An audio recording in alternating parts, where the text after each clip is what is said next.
Hi everyone, welcome to TG9FM interesting fact. గుడ్లగూబ చాలా మంది కూడా అశుభ సూచిక అంటూ కనీసం దాన్ని చూడడానికి కూడా భయపడుతుంటారు.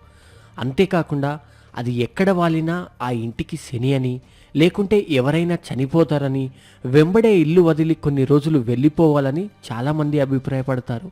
అసలు గుడ్లగూబ అశుభ సూచిక అని ఎందుకంటారో తెలుసుకుందాం. నిజానికి శాస్త్రం ప్రకారం గుడ్లగూబకు మించిన శుభశకునం మరొకటి లేదని చెబుతుంది.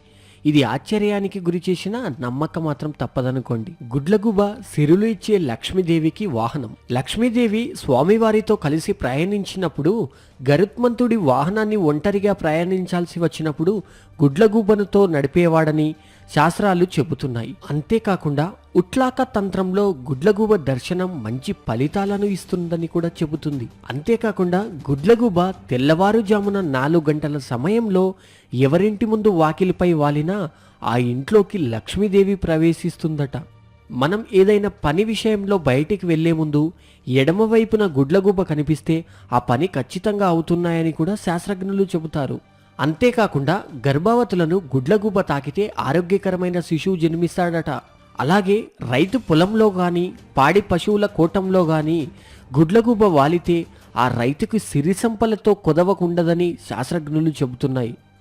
చూశారా, ఇలాంటి గుడ్లగూబ గురించి జనంలో ఉన్న అభిప్రాయం వేరు, శాస్త్రాలు వేరు. ఏది ఏమైనా గుడ్లగూబ వల్ల హాని జరుగుతుంది అని అనుకునే వాళ్ళు మాత్రం ఒక్కసారి ఈ శాస్త్రాయన పైన లుక్ వేయండి. మరి ఇలాంటి ఇంట్రెస్టింగ్ ఫ్యాక్ట్స్, న్యూస్, అప్డేట్స్ కోసం ఇప్పుడే ఈ ఛానల్ని సబ్స్క్రైబ్ చేయండి.